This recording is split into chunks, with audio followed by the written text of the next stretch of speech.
Rosalyn Palmer, you have my undivided attention. Hello. Hello, lovely to be How are here. you? Across the airwaves. Absolutely. How are you today? I'm good, thank you. I'm looking out onto a snowy paddock with my sheep in Lincolnshire. I've been moaning that we didn't get any snow. Obviously, the gods of weather heard me about 2 days ago, so we've got lots now, but it's lovely. So I'm good. Yeah, I was going to say, it's be careful what you wish for, isn't it? I know. I'm currently sitting on the top of a hill in Turin, and it's a gloriously sunny day. And it's so sunny, in fact, that for the first time this year, I drank my coffee out on the terrace this morning. Oh, I mean, I didn't last long, I have to be honest, and I did have a big jumper on, but how nice. I We know. actually had a lot of renovations done, and we've got a new terrace. We haven't even been out on it yet. And it's currently under 6 foot of snow. I'm waiting. Lovely. Right, so we're it's lovely to share pleasantries with you, but we're actually here because we want to know about you. So, as you know, my series of conversations is an opportunity for me to talk to coaches who are rocking it. There are so many coaches out there who believe that the coaching industry is saturated and that there's no, there isn't any room for new coaches. And my mission in life is to prove that there absolutely is. And one of the ways that I do that is by talking to coaches who are doing well. And you, Rosalyn Palmer, are doing well. So let's go back to the beginning and tell me, how did Rosalyn end up here? So can you give me some of your background? I'd love to say it was planned, but there we go. It never is though, is it? So I grew up a grocer's daughter, humble beginnings in Nottinghamshire, but I was always the smart, studious little girl. I loved writing, so I always wanted to be a journalist. Went off to London, did an English degree. Couldn't get into journalism, or I could, but not on a wage that would allow me to actually eat. Back in the 80s, and fell into the then fledgling PR industry. I literally went for an interview going, I have no idea what PR means, and found myself working in PR for a theatrical company. Of course, great, English degree, theatre. And then I ended up I was made redundant quite early in my career, and people said, you need to work at one PR agency and one PR agency only, and you're made. And that was Lynn Frank's, which is what Absolutely Fabulous was based on. So I did. I applied and went there. And, it sounds really glamorous, day 2 on the Orient Express, the Rolling Stones, falling over John Paul Gaultier in the corridor. And of course it was, but it was really hard work. We had to deliver. It was pretty brutal, to be honest. So I really cut my teeth in that hard agency world. And then I went and worked in a publishing agency, in an advertising agency, a marketing agency. So that by kind of 1990, I was pretty steeped in having been at the best places. Got made redundant again in 91 and thought, well, I'll just form my own PR company. I've got nothing to lose. And 9 years and a lot of hard work later, with a £1.3 million turnover, I sold it. And at the age of 40, I thought I was the cat that got the cream, and I'd retired and moved to the Bahamas.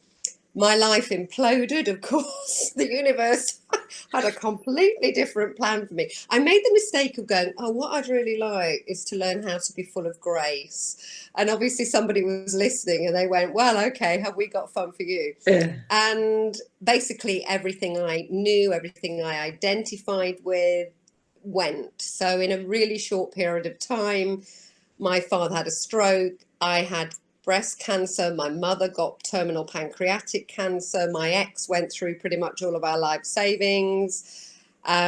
We moved to an island in the Bahamas and our property was destroyed by a hurricane. So basically, from being the big I am and leaving, with this massive house in London and front page of Marketing Week, I sort of crawled back several years later, a single unemployed mum. Recovering from cancer just in time to bury my mum. So I think you can say that was pretty devastating. And of course, that's where the metal comes in. That's where I had to dig deep. Now, in the 90s, when I had the PR company, I'd been the go-to agency for all the leading personal development gurus of their time. So I'd worked for Tony Robbins, I'd worked for Edward de Bono, I'd worked for Robert Holden, Brandon Bayes. And so I'd trained in all of their modalities. I'd trained in NLP coaching. I'd trained even in hypnotherapy. And so I then went and worked for a training and development company. And then after I hit another glass ceiling, I went through a second divorce and the menopause because the universe wasn't finished with me. I was head of marketing and comms for a charity. And then I really thought, I need to do something else here. I'm in my 50s. I'm looking at internet dating. Life keeps throwing me curveballs. And at that time, synchronicity had it that Marissa Peer was forming a new therapy, rapid transformational therapy. She asked me to be on the inaugural course. I took to it like a duck to water. I became a trainer. And then I found that people who were working with me for therapy were asking for a longer journey. They were like, but you've got all that business experience and that life experience. And I kind of was just coaching without calling it coaching, if you like, adding an hour here, doing an extra session here. So I thought, well, I'll just formalize this. So I updated my NLP coaching creds. And now I offer coaching and therapy. So there you go. Yeah, I couldn't kind of made it up. But I suppose really what I'm saying is I had a lot of transferable skills. I have a lot of life experience. And really, I do have a background in coaching and therapy that really goes back to the 90s. And now I'm also very up to date with where we are today. So I think that combination of being highly trained, very empathetic, but also a good communicator definitely means I am rocking it. Yeah, absolutely. Well, yes, absolutely. It does. It does.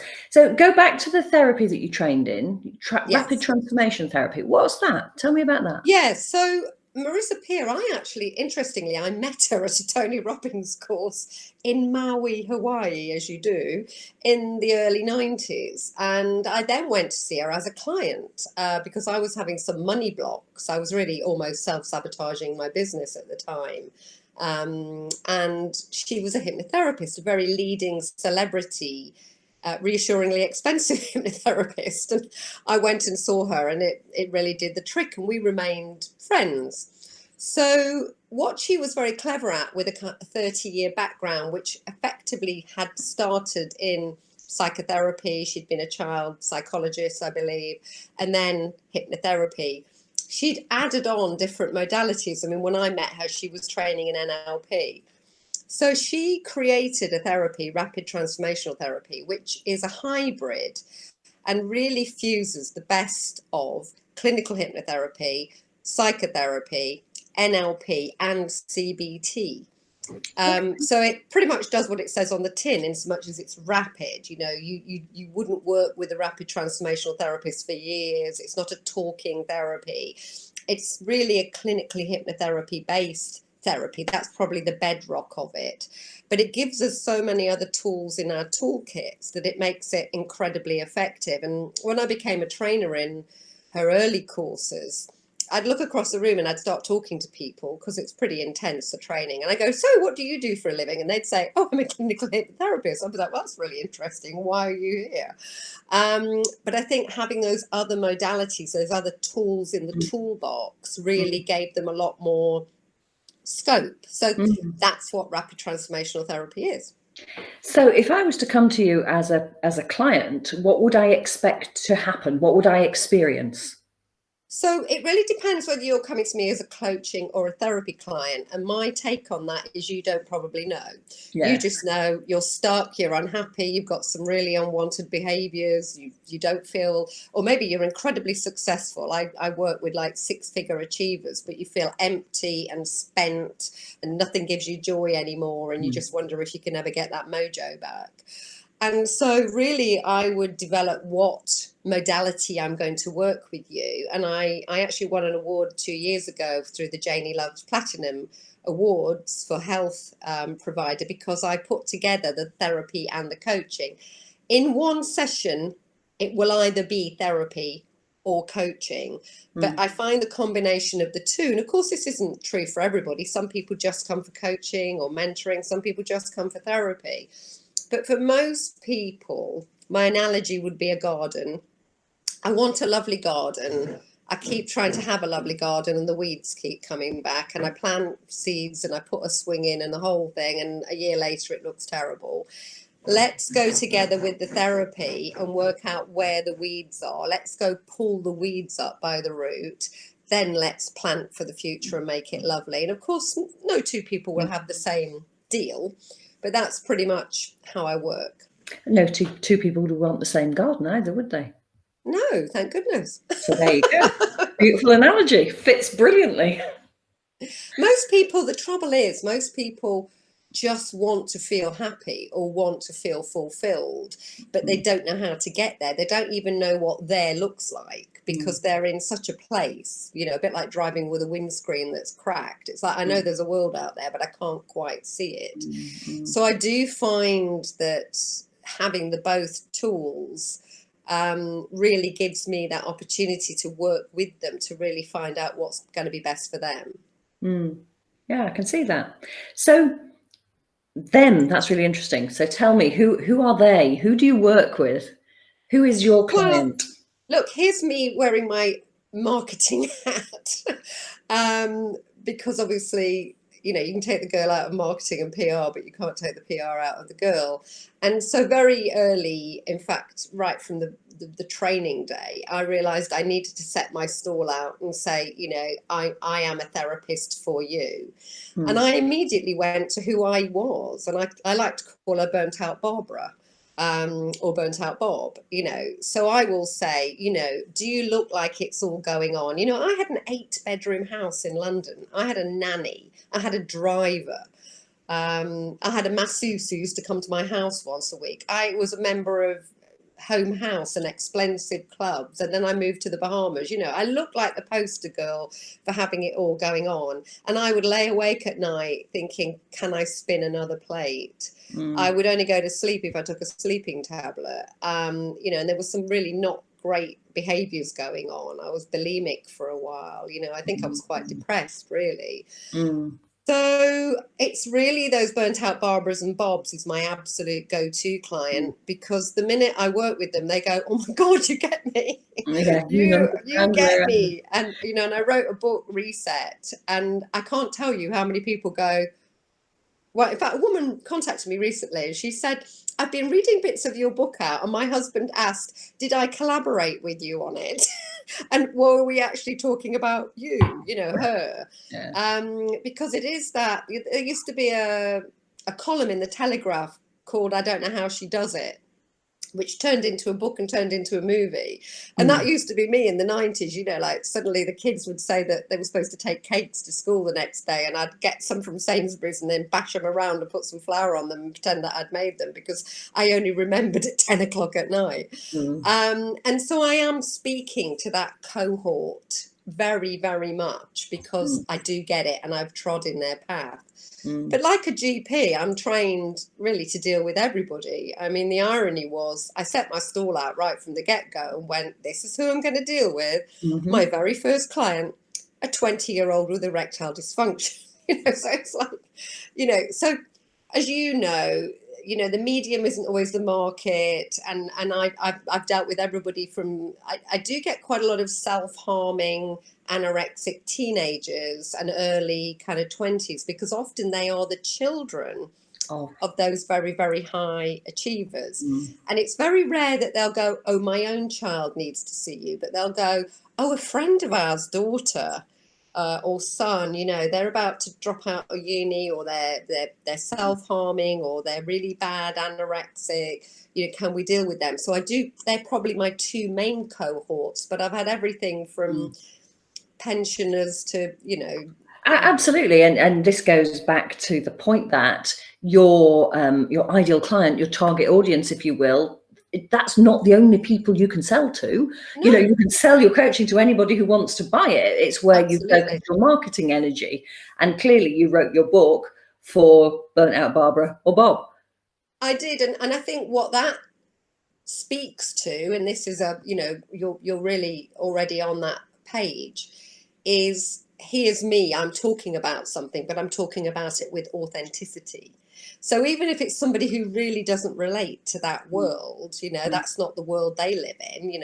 They've been maybe in a service industry for 30 years or whatever. Well, they can sympathise but not empathise. Exactly. And they feel reassured because they get the congruency, they get the authenticity, they get, and what I've had to do, and you're talking about rocking it, I had to be very vulnerable in the last few years. And I found it harder than I could ever have imagined. Because when I wrote the book 3 years ago, I literally spent the weekend before it was published in my pajamas crying and thinking, do we think we could cancel the launch on Tuesday? Because in PR, I was the power behind the throne. I was like the Wizard of Oz behind the curtain, cranking the thing, while everybody else was out in front of the curtain. Literally, I was in showbiz PR. I was in the wings. Suddenly, I'm the one who's having to go out there, and not just that, but actually be kind of judged, if you like, for who I am and for what I say and for what I've done. And I found that very, very difficult. I have to say, I write about it a lot. It's all very good reading Brené Brown and Daring Greatly. But when you're there, you're like, oh, this is very uncomfortable. But I did push on through it. I absolutely did. And it has paid dividends.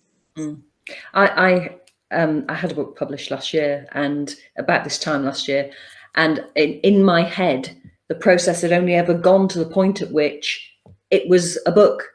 Yes. It never actually, until the moment it happened, it never occurred to me that there would be more to it than that, and that once it was out there, people would actually read it.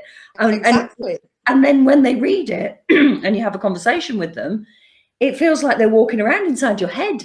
I just didn't anticipate that, quite how intimate the relationship is between somebody who's written something and somebody who's read it.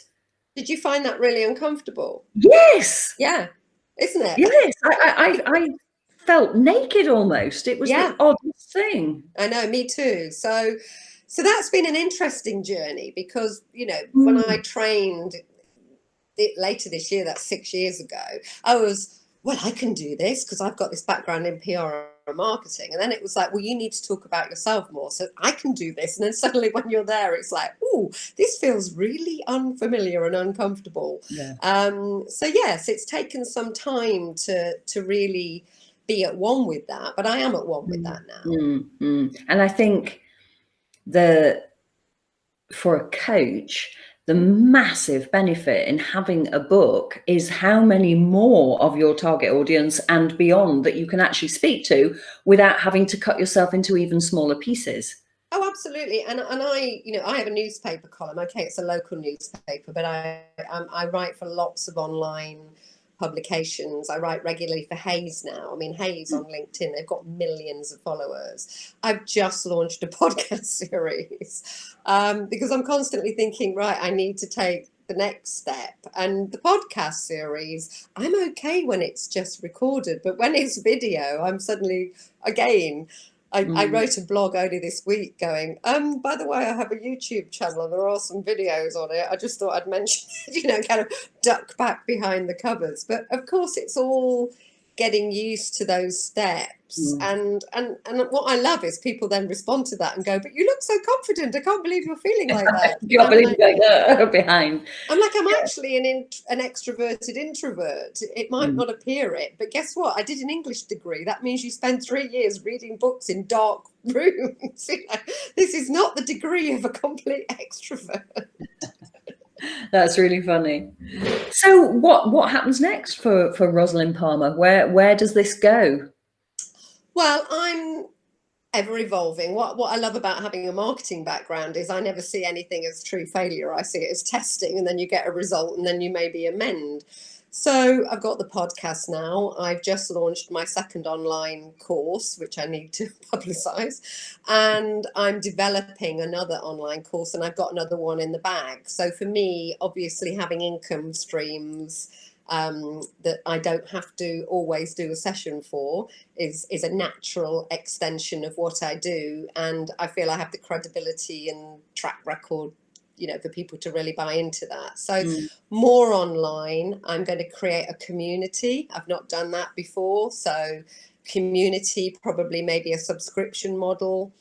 And the podcast is continuing, the writing. But on a personal level, I only moved in with my partner last year. We went into the great lockdown experiment to see if we could live together. And I'm happy to report we can, and we do. So I only moved in November, and he's retired. And so me having a really great work-life balance has always been important, particularly since the cancer, which was 16 years ago. But it's even more important. I've got sheep, I've got turkeys, I've got chickens. And I absolutely, by the end of this year, I'm going to start that novel. So I know I can write, but here's an absolutely new ball game for me. I'm going to write fiction, and I'm going to write a book. And I already have it all plotted out, and the storyline and the characters, as a good marketeer and planner would have. And that's going to be my personal challenge. So, and I'm also mentoring more. So high level mentoring, because again, that's what probably gives me the buzz. What does that mean? What do you mean by high level mentoring? Oh, I can't hear you. This is my internet going funny, isn't it? Can you not hear me now? We could do this through interpretive dance, because I can no longer hear you. Okay. I don't know why you can't hear me. Can you hear me? Yeah. Okay. Shall I carry on talking? Yeah. Because I cannot hear you. In the chat. Yes, you can send me a message. So if people are still watching, I know, I'll ask myself a question. So let me ask myself a question. My question would be, a lot of people, I've got bookcases full of books. I've been on so many courses, and yet you wake up and you're having a bad day. How do you get through that bad day? You have a hand, you have 5 fingers. My core philosophy is the 5 Fs, although technically one is a thumb. So you have 5 fingers, 5 Fs. This is really my core philosophy in life, and to get you through and to keep yourself balanced, busy and balanced, rather than busy and burnt out like Barbara and Bob.